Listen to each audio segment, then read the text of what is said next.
Well, welcome folks. I thought I'd go through some gear that I'm going to take to New Zealand for a backpack hunt, and I've just upgraded a whole lot of gear, which I don't do very often. The last time I really bought gear was over 10 years ago. I've been pretty traditional at just sticking to what's worked for me, which has generally been some fairly common polypro base layers, polar fleece tops and Gore-Tex jackets of varying brands. So I've typically used Stony Creek, Swazi, Macpac, Kathmandu, and now I've just upgraded to a whole lot of Kuyu gear, which I just couldn't justify paying that amount of money for a long time until I actually recently felt how lightweight it was from another mate that had some of the gear, and I just thought maybe it's time to fork out and buy once and cry once, as they say.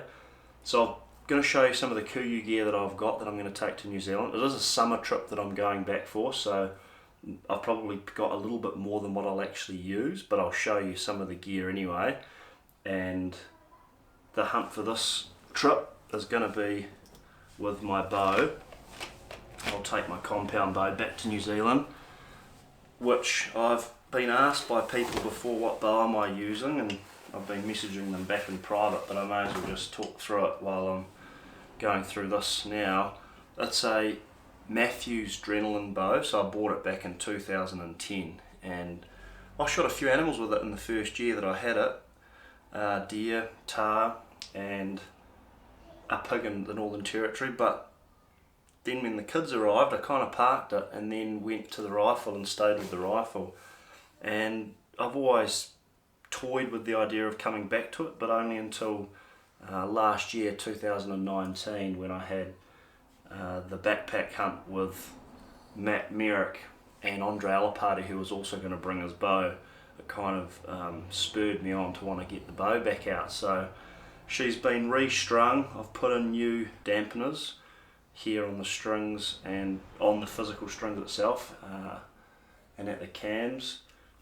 Still running the same peep sight, which I believe is a True Glow 5-pin sight, and it's got I can't remember the drop away rest brand, but it might be a Mathews drop away rest, and I run 70-pound limbs on it, and that's dialed right up to 70 pounds.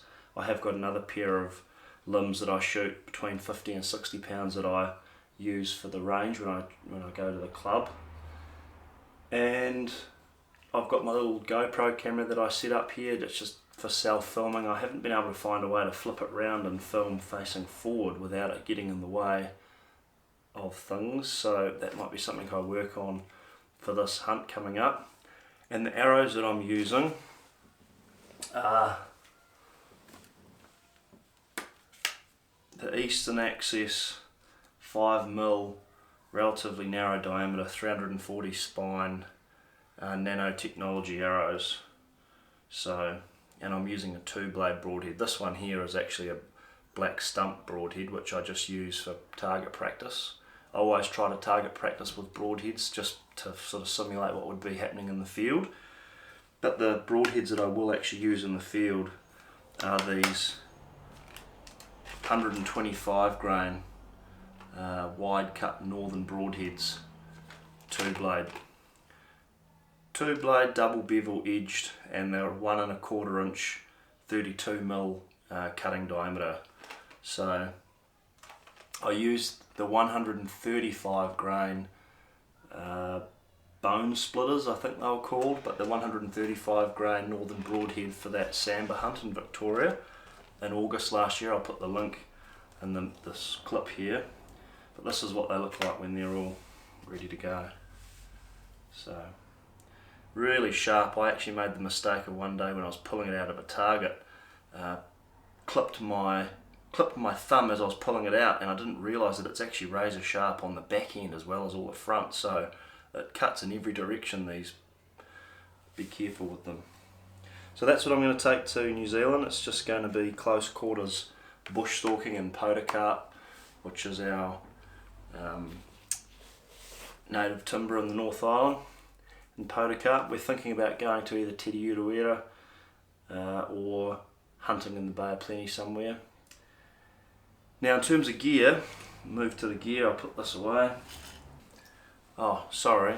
And the release aid that I'm using is a True Ball release aid.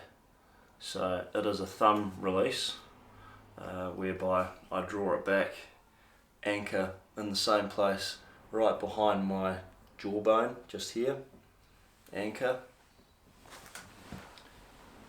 and let that string touch my nose. I mean, that's kind of always the reference point for me, is that middle of the nose, and a bit of back tension and release.